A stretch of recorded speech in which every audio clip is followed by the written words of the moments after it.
Bank account ಇರೋ ಪ್ರತಿಯೊಬ್ಬರು ನೋಡಲೇಬೇಕಾದ video ಇದು. ಬ್ಯಾಂಕ್ನ ಸಾಕಷ್ಟು ರೂಲ್ಸ್ಗಳು ಚೇಂಜ್ ಆಗ್ತಾ ಇದೆ. OTP rules, online transaction rules, password rules, mobile app rules, ನಿಮ್ಮ ಪೇಮೆಂಟ್ ಆ್ಯಪ್ಗಳ ರೂಲ್ಸು ಇದೆಲ್ಲವೂ ಬದಲಾಗ್ತಾ ಇದೆ.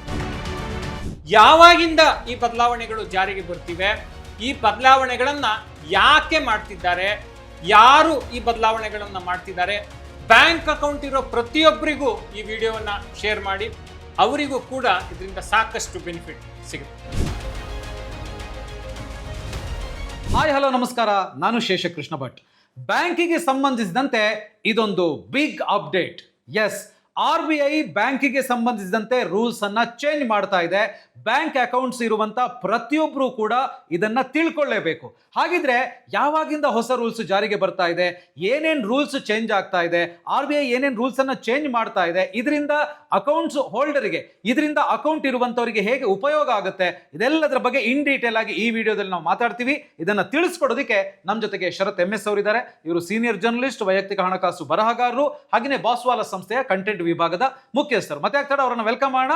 ಅವ್ರ ಜೊತೆಗೆ ಈ ಬ್ಯಾಂಕಿಂಗ್ ಹೊಸ ರೂಲ್ಸ್ ಗೆ ಸಂಬಂಧಪಟ್ಟಂಗೆ ಮಾತಾಡ್ತಾ ಹೋಗೋಣ. ಶರತ್ ಅವರು ನಮಸ್ತೆ, ವೆಲ್ಕಮ್ ಟು ದಿ ಶೋ. ನಮಸ್ತೆ ಶೇಷ.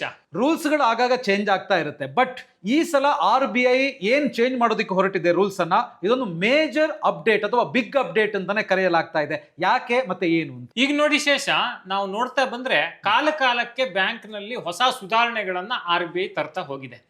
ಈಗ ಏನಪ್ಪ ಹೊಸ ಸುಧಾರಣೆ ಅಂತ ಹೇಳಿದ್ರೆ, OTP ಬರೋ ರೀತಿ ಬದಲಾಗುತ್ತೆ, ಮತ್ತೆ ನಿಮ್ಮ ಬ್ಯಾಂಕ್ನ ಆ್ಯಪ್ಗಳು ಕೆಲಸ ಮಾಡೋ ರೀತಿ ಬದಲಾಗುತ್ತೆ, ಮತ್ತೆ ನಿಮಗೆ ಯಾವುದೋ ಡೌಟ್ಫುಲ್ ಟ್ರಾನ್ಸಾಕ್ಷನ್ಸ್ ಅಂತ ಹೇಳಿದ್ರೆ ಅದಕ್ಕೆ 2 ಫ್ಯಾಕ್ಟರ್ ಅಥೆಂಟಿಕೇಶನ್ ಇರುತ್ತೆ. ಹೆವಿ ಅಮೌಂಟ್ ಟ್ರಾನ್ಸಾಕ್ಷನ್ ಅಂತ ಹೇಳಿದ್ರೆ ನಿಮಗೆ ಆಧಾರ್ ಬೇಸ್ಡ್ ವೆರಿಫಿಕೇಶನ್ ಇರುತ್ತೆ.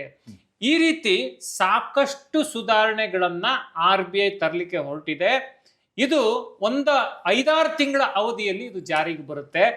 ಅಂದ್ರೆ ಏಪ್ರಿಲ್ 2026ರಿಂದ ಇದು ಜಾರಿಗೆ ಬರ್ತಿದೆ. ಏನಪ್ಪಾ ಅವಾಗ ಜಾರಿಗೆ ಬರೋದನ್ನ ಈಗಲೇ ಹೇಳ್ತಿದ್ದಿರಲ್ಲ ಅಂತ ಹೇಳಿದ್ರೆ, ಇದು ಬಹಳ ಇಂಪಾರ್ಟೆಂಟ್ ಅಪ್ಡೇಟ್. ಮತ್ತೆ ಇನ್ನೊಂದು ಮೇಜರ್ ವಿಷಯ ಏನು ಅಂತ ಹೇಳಿದ್ರೆ, ಈಗ ನೋಡಿ, ನಾವು ರಾತ್ರಿ ಹೊತ್ತು ನಾವು ಮಲ್ಕೊಳ್ಳುವಾಗ ನಮ್ಗಾಗೋ ಭಯ ಏನಪ್ಪಾ ಅಂತ ಹೇಳಿದ್ರೆ, ನಾವು ಮಲ್ಕೊಂಡಿರ್ತೀವಿ, ಯಾರೋ ಹ್ಯಾಕರು ನಮ್ಮ ಅಕೌಂಟ್ ಇಂದ ದುಡ್ಡು ತಗೊಂಡ್ಬಿಟ್ರೆ ನಮ್ ದುಡ್ಡಿನ ಗತಿ ಏನಪ್ಪಾ, ಹೌದು, ನಮಗ್ ಬ್ಯಾಂಕ್ ಅವ್ರು ದುಡ್ಡು ವಾಪಸ್ ಕೊಡ್ತಾರ, ಈ ತರದ ಆತಂಕಗಳೆಲ್ಲ ಇದಾವೆ. ಅದಕ್ಕೂ ಕೂಡ ಒಂದು ಪರಿಹಾರವನ್ನ RBI ತರ್ತಾ ಇದೆ. ರಾತ್ರಿ ಹೊತ್ತು ಆಗೋ ಹ್ಯಾಕಿಂಗ್ ಅನ್ನ ಅಥವಾ ನಿಮ್ಮ ಅಕೌಂಟ್ ನ ಮಿಸ್ಯೂಸ್ ಅನ್ನ ತಡಿಲಿಕ್ಕೆ RBI ಒಂದು ಹೊಸ ನಿಯಮವನ್ನು ತರ್ತಿದೆ. ಅದೆಲ್ಲದ್ರ ಬಗ್ಗೆ ಮಾತಾಡ್ತೀವಿ. ಯಾಕೆ ಈ ರೀತಿ ಸುಧಾರಣೆಗಳನ್ನ ಭಾರತೀಯ ರಿಸರ್ವ್ ಬ್ಯಾಂಕ್ ತರಲಿಕ್ಕೆ ಹೊರಟಿದೆ ಅಂತ ಹೇಳಿದ್ರೆ, ನೋಡಿ, ಇತ್ತೀಚೆಗೆ ಅಂದ್ರೆ ನವೆಂಬರ್ ಆರಂಭದಲ್ಲಿ ಸುಪ್ರೀಂ ಕೋರ್ಟ್ಗೆ ಒಂದು ಮಾಹಿತಿ ಸಿಗುತ್ತೆ. ಅದ್ರ ಪ್ರಕಾರ ಏನು ಅಂತ ಹೇಳಿದ್ರೆ, 3,000 ಕೋಟಿ ಮೊತ್ತದ ಹಣವನ್ನ ಜನರು ಈ ಡಿಜಿಟಲ್ ಅರೆಸ್ಟ್ ಕಾರಣಕ್ಕೆ ಕಳ್ಕೊಂಡಿದ್ದಾರೆ. ಅಂದ್ರೆ ಸ್ಕ್ಯಾಮ್ ಅಂತ. ಸ್ಕ್ಯಾಮ್ ಅಂದ್ರೆ ಈಗ ಫೋನ್ ಮಾಡೋದು, ನಾನು IT ಅಧಿಕಾರಿ, ನೀವು ದುಡ್ಡು ಕೊಡ್ಲಿಲ್ಲ ಅಂದ್ರೆ ನಿಮ್ಮನ್ನ ನಾವು ಅರೆಸ್ಟ್ ಮಾಡ್ತೀವಿ, ಈ ತರ ಹೆದರಿಸುವಂತದ್ದು. ನಿಮ್ ಮೇಲೆ ದೂರು ಬಂದಿದೆ, ನೀವು ಯಾವ್ದೋ ಮಾದಕ ವಸ್ತುವನ್ನ ನೀವು ಸಾಗಿಸ್ತಾ ಇದ್ರಿ ಅಂತ ಹೇಳಿ, ನೀವು ದುಡ್ಡು ಕೊಡ್ಲಿಲ್ಲ ಅಂದ್ರೆ ನಿಮ್ಮನ್ನ ಅರೆಸ್ಟ್ ಮಾಡ್ತೀವಿ, ಪೇಪರ್ ಅಲ್ಲೆಲ್ಲ ನಿಮ್ ಹೆಸರಾಗ್ತೀವಿ, ಈ ತರ ಹೆದರ್ಸಿ 3,000 ಕೋಟಿಯನ್ನ ಜನರಿಗೆ ವಂಚನೆ ಮಾಡಿದ್ದಾರೆ ಈ ಆನ್ಲೈನ್ ಕಳ್ಳರು. ಅದಷ್ಟೇ ಅಲ್ಲ, ಬೇರೆ ಬೇರೆ ರೀತಿ ವಂಚನೆಗಳು ಆಗ್ತಾ ಇದಾವೆ. ಅದ್ರ ಬಗ್ಗೆ ಸುಪ್ರೀಂ ಕೋರ್ಟ್ ತೀವ್ರ ಅಸಮಾಧಾನವನ್ನ ವ್ಯಕ್ತಪಡಿಸಿದೆ. ಇದರಲ್ಲಿ ಸುಧಾರಣೆ ತರೋ ಅಗತ್ಯ ಇದೆ. ಈ ಡಿಜಿಟಲ್ ಅರೆಸ್ಟ್ಗೆ ಅಮಾಯಕರು ಬಲಿ ಆಗ್ತಿದ್ದಾರೆ ಅಂತ ಹೇಳಿದ್ದಾರೆ. ಅದಷ್ಟೇನಾ, ಬರೀ ಡಿಜಿಟಲ್ ಅರೆಸ್ಟ್ ಮೂಲಕ ಮಾತ್ರ ಆಗ್ತಿದ್ಯಾ ಅಂತ ಹೇಳಿದ್ರೆ, ಕಳ್ಳರು ಬೇರೆ ಬೇರೆ ಆನ್ಲೈನ್ ತಂತ್ರಗಳನ್ನ ಬಳಸಿ ಜನರ ಹಣವನ್ನ ದೋಚ್ತಾ ಇದ್ದಾರೆ. ಎಷ್ಟು ದೋಚ್ತಾ ಇದ್ದಾರೆ, ವರ್ಷಕ್ಕೆ ಎಷ್ಟು ಪ್ರಕರಣಗಳಾಗ್ತಿವೆ ಅನ್ನೋ ಡೇಟಾನ ನಾನು ಹೇಳ್ತೀನಿ ನೋಡಿ. ಕಳೆದ 3 ವರ್ಷಗಳ ಡೇಟಾವನ್ನ ನಾನು ಹೇಳ್ತೀನಿ. 2022-23ನೇ ಸಾಲಿನಲ್ಲಿ 13,494 ಪ್ರಕರಣಗಳು ದಾಖಲಾಗಿದ್ದಾವೆ. ಯಾವುವು ಅಂತ ಹೇಳಿದ್ರೆ ಈ ಆನ್ಲೈನ್ ವಂಚನೆ ಪ್ರಕರಣಗಳು. ಅದರಲ್ಲಿ ಜನ ಎಷ್ಟು ಹಣವನ್ನ ಕಳ್ಕೊಂಡಿದ್ದಾರೆ ಅಂತ ಹೇಳಿದ್ರೆ 18,981 ಕೋಟಿ ಅಷ್ಟು ಹಣವನ್ನು ಕಳ್ಕೊಂಡಿದ್ದಾರೆ. ಇನ್ನು 2023-24ನೇ ಸಾಲಿನಲ್ಲಿ ಒಟ್ಟು ಆನ್ಲೈನ್ ಫ್ರಾಡ್ ಪ್ರಕರಣಗಳ ಸಂಖ್ಯೆ 36,060 ಕೆಜಿಗಿತ್ತೆ. ಆದ್ರೆ ಕಳ್ಕೊಂಡ ಮೊತ್ತ ಕಡಿಮೆ. ಎಷ್ಟಪ್ಪ ಅಂತ ಹೇಳಿದ್ರೆ ಅಂದ್ರೆ ಕಡಿಮೆ ಅಂದ್ರೆ ಪ್ರೀವಿಯಸ್ ಇಯರ್ಗೆ ಹೋಲಿಸಿದ್ರೆ ಕಡಿಮೆ, 12,230 ಕೋಟಿ ರೂಪಾಯಿ.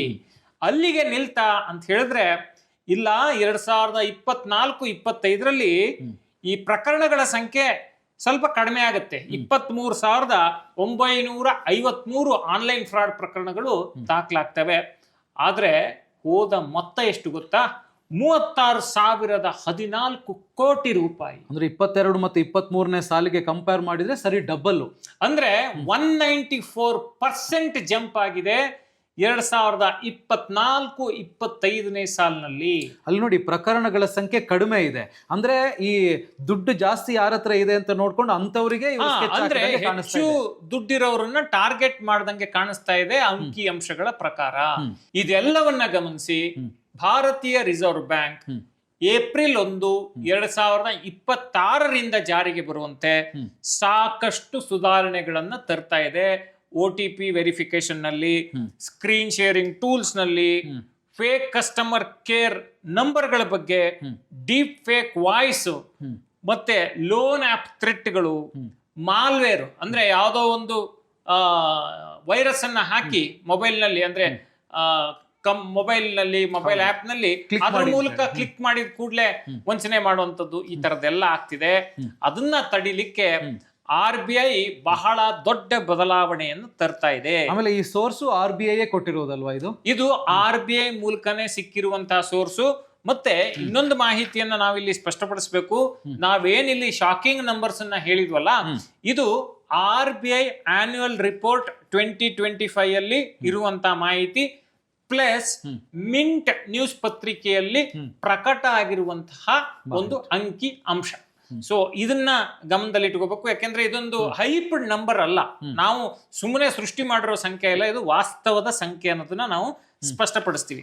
ಎಸ್, ಬ್ಯಾಂಕ್ ಅಲ್ಲಿ ಇರುವಂತ ನಮ್ಮ ಹಣದ ಸೇಫ್ಟಿ ಬಗ್ಗೆ RBI ಹೊಸ ರೂಲ್ಸ್ ಅನ್ನ ತರ್ತಾ ಇದೆ. ಇದರ ಜೊತೆಗೆ ನಮ್ಮ ಸೇಫ್ಟಿ ಕೂಡ ತುಂಬಾ ಇಂಪಾರ್ಟೆಂಟ್ ಅಲ್ಲ, ಅದಕ್ಕೆ ಏನ್ ಮಾಡ್ಬೇಕು ಅಂತ. ಈಗ ನೋಡಿ, ನಮ್ಮ ಸೇಫ್ಟಿಗೆ ನಾವ್ ಏನ್ ಮಾಡ್ಬೇಕು ಅಂತ ಹೇಳಿದ್ರೆ, ನಾವು ಕಡ್ಡಾಯವಾಗಿ ಇನ್ಶೂರೆನ್ಸ್ ನ ರಕ್ಷೆಯನ್ನ ಪಡ್ಕೋಬೇಕು.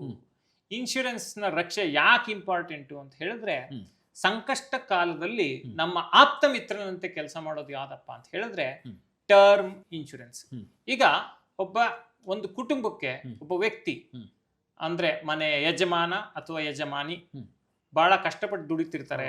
ತಿಂಗಳಿಗೆ 50,000ನೋ 70,000ನೋ 1,00,000ನೋ ತರ್ತಿರ್ತಾರೆ. ಅವರ ಜೀವಕ್ಕೆ ಏನಾದ್ರೂ ತೊಂದರೆ ಆದ್ರೆ ಆ ಕುಟುಂಬಕ್ಕೆ ಹಣಕಾಸಿನ ನೆರವನ್ನ ಒದಗಿಸೋರು ಯಾರು? ಆ ಕುಟುಂಬದ ಕಷ್ಟ ಸುಖಗಳಿಗೆ ಸ್ಪಂದಿಸೋರು ಯಾರು? ಆ ಕುಟುಂಬದವರು ಸಾಲ ಮಾಡಿದ್ರೆ ಅದನ್ನ ತೀರ್ಸೋರು ಯಾರು? ಆ ಕುಟುಂಬದವರ ಮಕ್ಕಳ ವಿದ್ಯಾಭ್ಯಾಸವನ್ನ ನೋಡೋರು ಯಾರು? ಇದಕ್ಕೆ ಪರಿಹಾರ ಏನಪ್ಪಾ ಅಂತ ಹೇಳಿದ್ರೆ ಟರ್ಮ್ ಇನ್ಶೂರೆನ್ಸ್.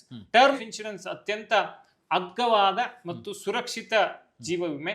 ಈ ಟರ್ಮ್ ಇನ್ಶೂರೆನ್ಸ್ ನ ಪ್ರೀಮಿಯಂ ತಿಂಗಳಿಗೆ 400ರಿಂದ 500 ರೂಪಾಯಿಯಲ್ಲಿ ಸ್ಟಾರ್ಟ್ ಆಗುತ್ತೆ. ನಿಮ್ಮ ವಯಸ್ಸು ಮತ್ತು ನಿಮ್ಮ ಆರೋಗ್ಯದ ಸ್ಥಿತಿಗತಿಗೆ ಅನುಗುಣವಾಗಿ ಪ್ರೀಮಿಯಂ ಬದಲಾಗುತ್ತೆ.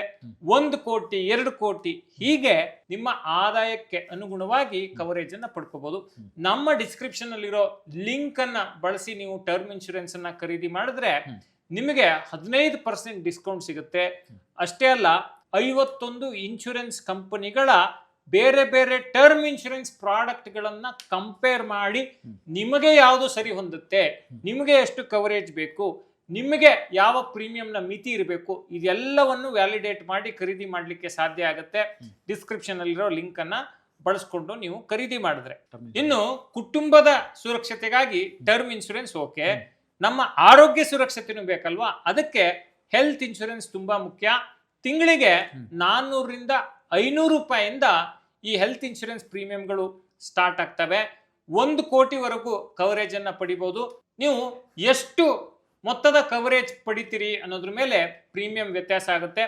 1 ಕೋಟಿವರೆಗೂ ಕವರೇಜ್ ಅನ್ನ ಪಡ್ಕೋಬಹುದು. ನೋಡಿ, ಡಿಸ್ಕ್ರಿಪ್ಷನ್ ಅಲ್ಲಿರೋ ಲಿಂಕ್ ಅನ್ನ ಬಳಸ್ಕೊಂಡು ನೀವು ಹೆಲ್ತ್ ಇನ್ಶೂರೆನ್ಸ್ ಅನ್ನ ಖರೀದಿ ಮಾಡಿದ್ರೆ 51 ಇನ್ಶೂರೆನ್ಸ್ ಕಂಪನಿಗಳ ವಿವಿಧ ಪ್ರಾಡಕ್ಟ್ ಗಳನ್ನ ಕಂಪೇರ್ ಮಾಡಿ ನಿಮಗೆ ಯಾವ ಹೆಲ್ತ್ ಇನ್ಶೂರೆನ್ಸ್ ಸೂಕ್ತ ಅದನ್ನ ಖರೀದಿ ಮಾಡಲಿಕ್ಕೆ ಸಾಧ್ಯ ಆಗುತ್ತೆ. ಅಷ್ಟೇ ಅಲ್ಲ, ಆ ಲಿಂಕ್ ಅನ್ನ ಬಳಸಿ ಖರೀದಿ ಮಾಡಿದ್ರೆ ನಿಮಗೆ 25% ಡಿಸ್ಕೌಂಟ್ ಕೂಡ ಸಿಗುತ್ತೆ. ಮತ್ತೆ 30 ಮಿನಿಟ್ಸ್ ಕ್ಲೇಮ್ ಸಪೋರ್ಟ್ ಅಂದ್ರೆ ಇನಿಷಿಯಲ್ ಕ್ಲೇಮ್ ಸಪೋರ್ಟ್ ಇರುತ್ತಲ್ಲ, ಅದನ್ನ ನಿಮಗೆ ಸಂಕಷ್ಟ ಕಾಲದಲ್ಲಿ ಬರೀ 30 ನಿಮಿಷದಲ್ಲಿ ಇನಿಷಿಯಲ್ ಕ್ಲೇಮ್ ಸಪೋರ್ಟ್ ಅನ್ನು ಕೊಡ್ತಾರೆ. ಮತ್ತೆ ಡೆಡಿಕೇಟೆಡ್ ಮ್ಯಾನೇಜರ್ ಕೂಡ ಕೊಡ್ತಾರೆ ನಿಮಗೆ ಕ್ಲೇಮ್ ಬೇಕಾದಂತ ಸಂದರ್ಭದಲ್ಲಿ. ಇನ್ಯಾಕ್ ತಡ, ಹೆಲ್ತ್ ಇನ್ಶೂರೆನ್ಸ್ ಮತ್ತೆ ಟರ್ಮ್ ಇನ್ಶೂರೆನ್ಸ್ ತುಂಬಾ ಮುಖ್ಯ. ಡಿಸ್ಕ್ರಿಪ್ಷನ್ ಅಲ್ಲಿರೋ ಲಿಂಕ್ ಅನ್ನ ಬಳಸ್ಕೊಂಡು ಅದನ್ನ ಖರೀದಿ ಮಾಡಿ. ಹೆಲ್ತ್ ಇನ್ಶೂರೆನ್ಸ್ ಮತ್ತೆ ಟರ್ಮ್ ಇನ್ಶೂರೆನ್ಸ್ ವಿಷಯದಲ್ಲಿ ಯಾವುದೇ ಕಾಂಪ್ರಮೈಸ್ ಅನ್ನ ಮಾಡ್ಕೋಬೇಡಿ. ಎಸ್, ನಮ್ಮ ಕುಟುಂಬದ ಸುರಕ್ಷತೆಗೆ, ನಮ್ಮ ಆರೋಗ್ಯ ಸುರಕ್ಷತೆಗೆ ಟರ್ಮ್ ಇನ್ಶೂರೆನ್ಸ್ ಮತ್ತೆ ಹೆಲ್ತ್ ಇನ್ಶೂರೆನ್ಸ್ ಎಷ್ಟು ಇಂಪಾರ್ಟೆಂಟ್ ಅಂತ ಹೇಳುವಂತದನ್ನ ತಿಳಿಸ್ಕೊಟ್ರಿ. ಇನ್ನು ನೆಕ್ಸ್ಟ್ RBI ರೂಲ್ಸ್ ಚೇಂಜ್ ಮಾಡೋದ್ರಲ್ಲಿ ಏನೇನಿದೆ ಅಂತ ಈಗ ನೋಡಿ, ಏಪ್ರಿಲ್ 1, 2026 ಜಾರಿಗೆ ಬರುವಂತೆ ಡೈನಮಿಕ್ 2 ಫ್ಯಾಕ್ಟರ್ ಅಥೆಂಟಿಕೇಶನ್ ಬರ್ತಾ ಇದೆ. ಈ 2 ಫ್ಯಾಕ್ಟರ್ ಅಥೆಂಟಿಕೇಶನ್ ಅಂದ್ರೆ ಏನು? ನಮ್ಗೆ OTP ಬರುತ್ತೆ, ಆಮೇಲೆ ನಾವು ಪಾಸ್ವರ್ಡ್ ಹಾಕ್ತಿವಿ, ಇದನ್ನ ನಾವು 2 ಫ್ಯಾಕ್ಟರ್ ಅಥೆಂಟಿಕೇಶನ್ ಅಂತೇಳಿ ಕರಿತೀವಿ. ಸೊ ಇದು ಒಂದು ಭಾಗ. ಈಗೇನಂತ ಹೇಳಿದ್ರೆ, ನಿಮ್ಮ ಲೊಕೇಶನ್ ಎಲ್ಲಿದೆ, ನಿಮ್ಮ ಡಿವೈಸ್ ಯಾವುದು, ನಿಮ್ಮ ಪೇಮೆಂಟ್ ಬಿಹೇವಿಯರ್ ಏನು, ಇದೆಲ್ಲವನ್ನ ಗಣನೆಗೆ ತೆಗೆದುಕೊಂಡು ಡೈನಮಿಕ್ 2 ಫ್ಯಾಕ್ಟರ್ ಅಥೆಂಟಿಕೇಶನ್ ಅನ್ನ ಕೊಡ್ಬೇಕಾಗತ್ತೆ. ನೋಡಿ, ಬರೀ ಇದು ಇಷ್ಟಕ್ಕೆ ಅಪ್ಲೈ ಆಗಲ್ಲ. ಈ ಬ್ಯಾಂಕಿಂಗ್ ಆಪ್ಗಳು, ಈ Google pay, phone pay, Paytm, ಭೀಮ್ ಆಪ್, ಇವೆಲ್ಲದಕ್ಕೂ ಅಪ್ಲೈ ಆಗುತ್ತೆ. ಜೊತೆಗೆ ಬ್ಯಾಂಕಿಂಗ್ ಆಪ್ಗಳಿಗೂ ಕೂಡ ಈ ಹೊಸ ನಿಯಮಗಳು ಅಪ್ಲೈ ಆಗುತ್ತೆ. ಮತ್ತೆ ಈಗ ನೋಡಿ, ಎಷ್ಟೊಂದು ಆಪ್ಗಳಲ್ಲಿ ನಾವು ಇವತ್ತಿಗೂ ಸ್ಕ್ರೀನ್ ಶೇರ್ ಮಾಡಬಹುದು, ಸ್ಕ್ರೀನ್ ಶಾಟ್ ತಗೋಬಹುದು. ಅದಕ್ಕೆ ನಿರ್ಬಂಧವನ್ನ 2026 ಏಪ್ರಿಲ್ 1 ಜಾರಿಗೆ ತರ್ತಿದ್ದಾರೆ. ಈಗ ಆಲ್ರೆಡಿ ಹಲವು ಬ್ಯಾಂಕ್ಗಳು ಅದಕ್ಕೆ ನಿರ್ಬಂಧ ಹಾಕಿದಾವೆ. ಈ ಸ್ಕ್ರೀನ್ ಶಾಟ್ ತಗೊಳ್ಳೋದು, ಇವನ ಅಕೌಂಟ್ ಅಲ್ಲಿ ಇಷ್ಟು ದುಡ್ಡಿದೆ ಅಂತ ಚೀಟ್ ಮಾಡುವಂತದ್ದು, ಈ ತರದ್ದೆಲ್ಲ ಆಗ್ಬಾರ್ದು ಅನ್ನೋ ಕಾರಣಕ್ಕೆ ಅದನ್ನ ಅವಾಯ್ಡ್ ಮಾಡ್ತಿದ್ದಾರೆ. ಮತ್ತೆ ಈಗ ನೋಡಿ, ಬಹಳ ದೊಡ್ಡ ವಿಚಾರ, ನಾನು ಆಗ್ಲೇ ಹೇಳ್ತಿದ್ದೆ, ತುಂಬಾ ಜನರಿಗೆ ಭಯ ಏನಪ್ಪಾ ಅಂತ ಹೇಳಿದ್ರೆ, ಬೆಳಗ್ಗೆ ಏನೋ ಹೆಚ್ಚು ಕಮ್ಮಿ ಆದ್ರೆ ನಮಗ್ ತಕ್ಷಣ ಗೊತ್ತಾಗುತ್ತೆ, ನಾವೇನೋ ಒಂದು ವ್ಯವಸ್ಥೆ ಮಾಡ್ಬೋದು. ರಾತ್ರಿ ಮಲಗಿರುವಾಗ ಈ ಆನ್ಲೈನ್ ಕದೀಮರು ನಮ್ಮ ದುಡ್ಡು ಕದ್ರೆ ಏನ್ ಗತಿ ಅಂತ ಹೇಳಿ, ಅದಕ್ಕೆ ಒಂದು ವ್ಯವಸ್ಥೆಯನ್ನ RBI ತರ್ತಾ ಇದೆ. ಅದು ಏನಪ್ಪಾ ಅಂತ ಹೇಳಿದ್ರೆ, ನಿಮ್ಮ ಆಪ್ ಮೂಲಕ, ಮೊಬೈಲ್ ಆಪ್ ಮೂಲಕ, ಅಥವಾ ನಿಮ್ಮ ಬ್ಯಾಂಕ್ ನ ಆನ್ಲೈನ್ ಟ್ರಾನ್ಸಾಕ್ಷನ್ ಏನಿರುತ್ತೆ ಅದರ ಪಾಸ್ವರ್ಡ್ ಮತ್ತೆ ಅದರ ಲಿಂಕ್ ನಿಮ್ಗಿರುತ್ತಲ್ಲ, ಅದ್ರ ಮೂಲಕ ಈ ಸಮಯದಿಂದ ಈ ಸಮಯದವರೆಗೆ ನನ್ನ ಅಕೌಂಟ್ ನಲ್ಲಿ ಯಾವುದೇ ಟ್ರಾನ್ಸಾಕ್ಷನ್ಗಳು ಆಗಬಾರ್ದು, ಪ್ರೀ ಅಪ್ರೂವ್ಡ್ ಮ್ಯಾಂಡೇಟ್ ಗಳನ್ನ ಬಿಟ್ಟು. ಅಂದ್ರೆ ಈಗ ನೀವು ಯಾವುದೋ ಮ್ಯೂಚುವಲ್ ಫಂಡ್ SIP ಗೆ ನೀವು ಮ್ಯಾಂಡೇಟ್ ಕೊಟ್ಟಿರ್ತೀರಿ, ಅಥವಾ ಈ ಇದಕ್ಕೆ EMI ಗೆ ಮ್ಯಾಂಡೇಟ್ ಕೊಟ್ಟಿರ್ತೀರಿ, ಅಂತವ್ ಮಾತ್ರ ಹೋಗ್ತವೆ. ಅದು ಬಿಟ್ಟು ನೀವು ಎಲ್ಲಾ ಟ್ರಾನ್ಸಾಕ್ಷನ್ ಗಳನ್ನು ನಿಯಂತ್ರಿಸಬಹುದು. ಆ ರೀತಿಯ ಒಂದು ವ್ಯವಸ್ಥೆಯನ್ನ ತರ್ತಾ ಇದ್ದಾರೆ. ಇದೇನಾಗುತ್ತೆ, ಈ ರೀತಿ ಲಾಕ್ ಮಾಡ್ಕೊಂಡಾಗ, ಈಗ ನೋಡಿ, ಸಂಜೆ 6 ಗಂಟೆಯಿಂದ ಬೆಳಗ್ಗೆ 6 ಗಂಟೆ ತನಕ ನನ್ನ ಬ್ಯಾಂಕ್ ಅಕೌಂಟ್ ನಲ್ಲಿ ಯಾವುದೇ ಟ್ರಾನ್ಸಾಕ್ಷನ್ ಹಾಕಬಾರ್ದು ಅನ್ನೋ ರೀತಿ ನೀವು ಲಾಕ್ ಹಾಕ್ಬಿಟ್ರೆ, ಆ ಲಾಕ್ ಹಾಕಿದಾಗ ಏನಾಗುತ್ತೆ, ಆ ಅವಧಿಯಲ್ಲಿ ಟ್ರಾನ್ಸಾಕ್ಷನ್ ಗಳಾಗಲ್ಲ. ಯಾರೋ ಸ್ಕ್ಯಾಮರ್ ಆ ಟ್ರಾನ್ಸಾಕ್ಷನ್ ಮಾಡ್ಲಿಕ್ಕೆ ಪ್ರಯತ್ನ ಪಟ್ಟರು ಕೂಡ ಅದು ಫೇಲ್ಡ್ ಅಂತ ಬರುತ್ತೆ. ಸೊ ಈ ರೀತಿ ನೀವು ನೆಮ್ಮದಿಯಾಗಿ ನಿದ್ದೆ ಮಾಡ್ಲಿಕ್ಕೆ ಅವಕಾಶ ಆಗುತ್ತೆ ಅಂತ ಒಂದು ವ್ಯವಸ್ಥೆಯನ್ನು ತರ್ತಿದ್ದಾರೆ.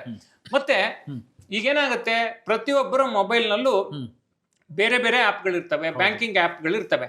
ಆ ಮಾಲ್ವೇರ್ ಏನಾದ್ರು ಡಿಟೆಕ್ಟ್ ಆದ್ರೆ ಬ್ಯಾಂಕಿಂಗ್ ಆಪ್ ಅಲ್ಲಿ ಅಥವಾ ಓವರ್ ಆಲ್ ಮೊಬೈಲ್ ನಲ್ಲಿ ಏನಾಗುತ್ತೆ, ಈ ಬ್ಯಾಂಕಿಂಗ್ ಆಪ್ ಇದ್ದಕ್ಕಿದ್ದಂಗೆನೆ, ಅಂದ್ರೆ ತಕ್ಷಣದಲ್ಲೇ ಅದು ಶಟ್ ಡೌನ್ ಆಗುತ್ತೆ. ಅಂದ್ರೆ ಅದು ಕೆಲಸ ಮಾಡೋದನ್ನ ನಿಲ್ಸುತ್ತೆ. ಅಂದ್ರೆ ಯಾವ್ದ್ರಲ್ಲಿ ಮಾಲ್ವೇರ್ ಇರುತ್ತೆ ಅದನ್ನ ತೆಗೆಯೋ ತನಕ ನಿಮ್ಮ ಮೊಬೈಲ್, ಅಂದ್ರೆ ಬ್ಯಾಂಕಿಂಗ್ ಮೊಬೈಲ್ ಆಪ್ಗಳು ಕೆಲಸ ಮಾಡೋದಿಲ್ಲ. ಇದರಿಂದ ಏನಾಗುತ್ತೆ, ಈ ಕದೀಮರಿಗೆ, ಅಕ್ರಮದಾರಿಗಳನ್ನು ಬಳಸಿ ಅವರು ದುಡ್ಡನ್ನ ತೆಗೆಯೋದಿಕ್ಕೆ ಸಾಧ್ಯ ಆಗೋದನ್ನ ತಡೀಲಿಕ್ಕೆ ಅನುಕೂಲ ಆಗುತ್ತೆ. ಪೂರ್ತಿ ನಿಲ್ಲುತ್ತಾ ಹೇಳಲಿಕ್ಕೆ ಕಷ್ಟ ಈಗ್ಲೇನೆ. ಮತ್ತೆ OTP ಚೇಂಜಸ್ ಏನು, ಈಗ ನೋಡಿ, ಎಲ್ಲ OTPಗಳು ಕೂಡ ಎಲ್ಲಿ ಬರ್ತವೆ, SMS ಮೂಲಕ ಬರ್ತವೆ. ಈಗ ಮುಂದೆ ಏನ್ ಮಾಡ್ಬೇಕು ಅಂತ RBI ಹೇಳ್ತಿದೆ ಅಂತ ಹೇಳಿದ್ರೆ, ಆಪ್ ಒಳಗಡೆನೆ, ಈಗ ನಮ್ಮ ಬ್ಯಾಂಕಿಂಗ್ ಆಪ್ ಇರುತ್ತೆ, ಈಗ ICICI ಬ್ಯಾಂಕಿಂಗ್ ಆಪ್ ಇರುತ್ತೆ, SBIದು ಯೋನೋ ಬ್ಯಾಂಕಿಂಗ್ ಆಪ್ ಇರುತ್ತೆ, ಅಥವಾ HDFC ಆದ ಬ್ಯಾಂಕಿಂಗ್ ಆಪ್ ಇರುತ್ತೆ. ಈ ಆಪ್ ಒಳಗಡೆನೆ OTP ಬರೋ ರೀತಿ ಮಾಡ್ಲಿಕ್ಕೆ ಸೂಚನೆಯನ್ನ ಕೊಟ್ಟಿದ್ದಾರೆ. ಈಗ ನಾವು ನೋಡಿದ್ರೆ, ಈಗ ಗೂಗಲ್ ಪೇ, ಫೋನ್ ಪೇ, ಇವೆಲ್ಲ ಕೂಡ ಅದ್ರ ಒಳಗಡೆಯಿಂದನೇ OTP ಬರುತ್ತೆ, ಹೊರಗಡೆಯಿಂದ ಬರಲ್ಲ. ಈ ರೀತಿ ವ್ಯವಸ್ಥೆಯನ್ನ ಮಾಡಿ ಅಂತೇಳಿ ಹೇಳಿದ್ದಾರೆ. ಅಂದ್ರೆ ಹೊರಗಡೆ ಹೋದ್ರೆ ಅದನ್ನ ಆ OTP ಅನ್ನ ಬಳಸ್ಕೊಂಡು ಏನಾದ್ರು ಮಾಡಬಹುದು. ಈಗ ಮೊಬೈಲ್ ಯಾರ್ದೋ ಸಿಕ್ಕಿರುತ್ತೆ, ಒಳಗಡೆನೆ ಬಂದಾಗ ಕಂಪ್ಲೀಟ್ ಕಂಟ್ರೋಲ್ ಆ ವ್ಯಕ್ತಿಯ ಕೈಯಲ್ಲಿ ಇರುತ್ತೆ ಅನ್ನುವಂಥದ್ದು. ಮತ್ತೆ ಹೆಚ್ಚುವರಿ ಪ್ರಶ್ನೆಗಳನ್ನ ಕೇಳ್ತಾರೆ ಅನ್ಯೂಜುವಲ್ ಪೇಮೆಂಟ್ಸ್ಗೆ. ಈಗ ನೋಡಿ, ಯಾವ್ದೋ ಒಂದು ಸಡನ್ ಆಗಿ ಬ್ಯಾಕ್ ಟು ಬ್ಯಾಕ್ ಪೇಮೆಂಟ್ಸ್ ಆಗ್ತಾ ಇರುತ್ತೆ. ಆಗ ನೀವು ಅಥವಾ ಏನೋ ಒಂದು ಅನುಮಾನಾಸ್ಪದ ಅಂತೇಳಿ ಕಂಡು ಬರುತ್ತೆ. ಯಾಕೆಂದ್ರೆ ಈ ಓವರ್ ಆಲ್ ಗ್ರಾಹಕನ ಟ್ರಾನ್ಸಾಕ್ಷನ್ ಬಿಹೇವಿಯರ್ ಏನಿರುತ್ತೆ ಅದ್ರ ಮೇಲೆ ಬ್ಯಾಂಕ್ ಒಂದು ನಿಗಾ ಇಟ್ಟಿರುತ್ತೆ. ಅವನ ಟ್ರಾನ್ಸಾಕ್ಷನ್ ಅನ್ಯೂಶುವಲ್ ಅಂತ ಹೇಳಿದ್ರೆ ಅದು ಹೆಚ್ಚುವರಿ ಪ್ರಶ್ನೆಗಳನ್ನು ಕೇಳುತ್ತೆ. ಅಂದ್ರೆ ನಿಮ್ಮ ಹೆಸರೇನು ಹೇಳಿ, ಅಥವಾ ಡೇಟ್ ಆಫ್ ಬರ್ತ್ ಹೇಳಿ, ಪಿನ್ ಕೋಡ್ ಹೇಳಿ, ಈ ರೀತಿ ಪ್ರಶ್ನೆಗಳನ್ನ ಕೇಳುತ್ತೆ. ಮತ್ತೆ ಬಿಹೇವಿಯರ್ ಬಯೋಮೆಟ್ರಿಕ್ಸ್ ಅನ್ನ ಟ್ರ್ಯಾಕ್ ಮಾಡ್ತಾರೆ. ಅಂದ್ರೆ ನೀವು ಮೊಬೈಲ್ ಆಪ್ ಅನ್ನ ಯೂಸ್ ಮಾಡಿದ್ರೆ ಹೆಂಗ್ ಸ್ವೈಪ್ ಮಾಡ್ತೀರಿ, ನಿಮ್ಮ ಟೈಪಿಂಗ್ ಸ್ಪೀಡ್ ಏನಿದೆ, ನಿಮ್ಮ ಟೈಪಿಂಗ್ ರಿದಮ್ ಏನಿದೆ, ನೀವು ಎಷ್ಟು ಒತ್ತಡವನ್ನ ಹಾಕಿ ಟೈಪ್ ಮಾಡ್ತೀರಿ, ಇದೆಲ್ಲವನ್ನ ಟ್ರ್ಯಾಕ್ ಮಾಡ್ತಾರೆ. ಇದ್ರ ಮೂಲಕ ಬೇರೆ ಯಾರೋ ಅದನ್ನ ಬಳಸ್ತಿದ್ದಾರೆ ಅಂದ ಕೂಡಲೇ ಅದು ಟ್ರ್ಯಾಕ್ ಆಗುತ್ತೆ. ಆ ರೀತಿ ವ್ಯವಸ್ಥೆಯನ್ನ ತರಲಿಕ್ಕೆ ಹೊರಟಿದ್ದಾರೆ. ಮತ್ತೆ 8ನೇ ಬದಲಾವಣೆ ಏನಪ್ಪಾ ಅಂತ ಹೇಳಿದ್ರೆ Aadhaar biometric for high value transaction. ತುಂಬಾ ದೊಡ್ಡ ಮೊತ್ತದ ಟ್ರಾನ್ಸಾಕ್ಷನ್ ಗಳಿಗೆ ಆಧಾರ್ ಬೇಸ್ಡ್ ವೆರಿಫಿಕೇಶನ್ ಇರುತ್ತೆ. ಈಗ ನೋಡಿ, ನಾವು ಇನ್ಕಮ್ ರಿಟರ್ನ್ಸ್ ಅನ್ನ ಫೈಲ್ ಮಾಡ್ಬೇಕಾದ್ರೆ ಆಧಾರ್ OTP ಬೇಸ್ಡ್ ವೆರಿಫಿಕೇಶನ್ ಬರುತ್ತೆ. ಆ ರೀತಿ ವೆರಿಫಿಕೇಶನ್ ಅನ್ನ ನಾವು ಈಗ ಹೈ ವ್ಯಾಲ್ಯೂ ಟ್ರಾನ್ಸಾಕ್ಷನ್ ಗಳಿಗೆ ಕೇಳ್ತಾರೆ. ಇದರಿಂದ ಏನಾಗುತ್ತೆ, ಈ ಸಂಭಾವ್ಯ ಏನು ವಂಚನೆಗಳಿರ್ತವೆ ಅಥವಾ ಆನ್ಲೈನ್ ಫ್ರಾಡ್ಗಳಾಗ್ತವೆ ಅದನ್ನ ತಪ್ಪಿಸ್ಲಿಕ್ಕೆ ಇದೊಂದು ತಡೆಗೋಡೆ ಅಂತ ಕೆಲಸ ಮಾಡುತ್ತೆ. ಸಸ್ಪಿಷಿಯಸ್ ಟ್ರಾನ್ಸಾಕ್ಷನ್ ಅನ್ನ ಕಂಪ್ಲೀಟ್ ಆಗಿ ಬ್ಲಾಕ್ ಮಾಡೋ ಉದ್ದೇಶದಿಂದ ಇವೆಲ್ಲ ಮಾಡ್ತಾ ಇದ್ದಾರೆ. ಹೌದು, ಇಷ್ಟೆಲ್ಲ ಮಾಡಿದ್ರು ಕೂಡ ತುಂಬಾ ಮುಖ್ಯ ಏನಪ್ಪಾ ಅಂತ ಹೇಳಿದ್ರೆ, ನೋಡಿ, ಈ ಎಲ್ಲಾ ಸುಧಾರಣೆಗಳನ್ನ RBI ತರುತ್ತೆ, ಬ್ಯಾಂಕ್ನವ್ರು ಇಂಪ್ಲಿಮೆಂಟ್ ಮಾಡ್ತಾರೆ.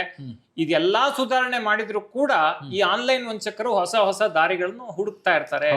ಇದರಿಂದ ಬಚಾವಾಗ್ಲಿಕ್ಕೆ ಇರೋ ಒಂದೇ ಒಂದು ಮಾನದಂಡ ಅಥವಾ ಒಂದೇ ಒಂದು ದಾರಿ ಏನಪ್ಪಾ ಅಂತ ಹೇಳಿದ್ರೆ, ನೀವು ಈ ಆನ್ಲೈನ್ ಫ್ರಾಡ್ಗಳ ಬಗ್ಗೆ, ಆನ್ಲೈನ್ ದುಡ್ಡನ್ನ ವಂಚನೆ ಮಾಡೋದ್ರ ಬಗ್ಗೆ ನಿಮಗೆ ಸರಿಯಾದ ತಿಳುವಳಿಕೆ, ಅರಿವಿರ್ಬೇಕು. ಹೆಂಗೆ ವಂಚನೆ ಮಾಡ್ತಾರೆ ಅನ್ನೋದ್ರ ಅರಿವು, ಅದರ ತಿಳುವಳಿಕೆ ನಿಮಗಿದ್ರೆ ಈ ಫ್ರಾಡ್ಗಳಿಂದ, ಅಂದ್ರೆ ಡೀಪ್ ಫೇಕ್ ಇರ್ಬೋದು, ಅಥವಾ ವಾಯ್ಸ್ ಸ್ಕಿಮ್ ಮಾಡೋದಿರ್ಬೋದು, ಮೊಬೈಲ್ OTP ಸ್ಕ್ಯಾಮ್ ಇರ್ಬೋದು, ಈ ರೀತಿ ಲಿಂಕ್ ಕ್ಲಿಕ್ ಮಾಡಿ ಮೋಸ ಮಾಡುವಂಥದ್ದು ಇರ್ಬೋದು, ಈ ರೀತಿಯ ವಂಚನೆಗಳಿಂದ ನೀವು ಪಾರಾಗ್ಲಿಕ್ಕೆ ಸಾಧ್ಯ ಆಗುತ್ತೆ.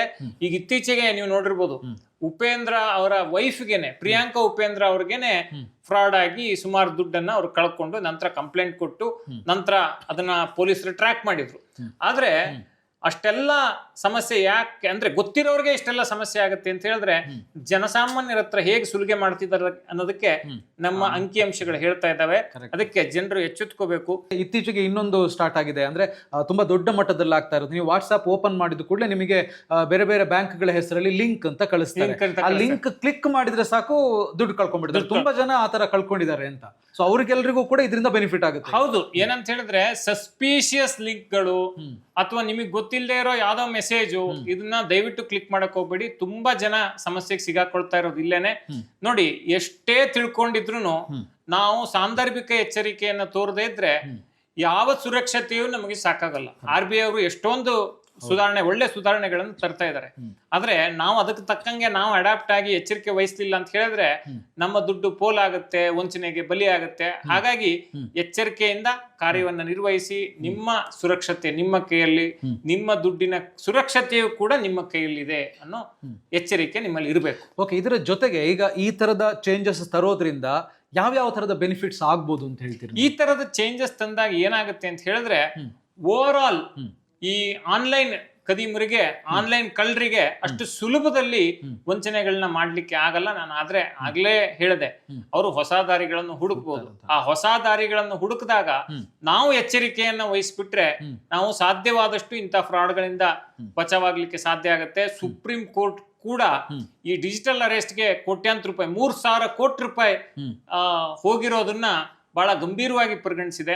ಹಾಗಾಗಿ ಆ ಎಲ್ಲ ಎಚ್ಚರಿಕೆಗಳನ್ನ ನೀವು ತೆಗೆದುಕೊಳ್ಳಿ.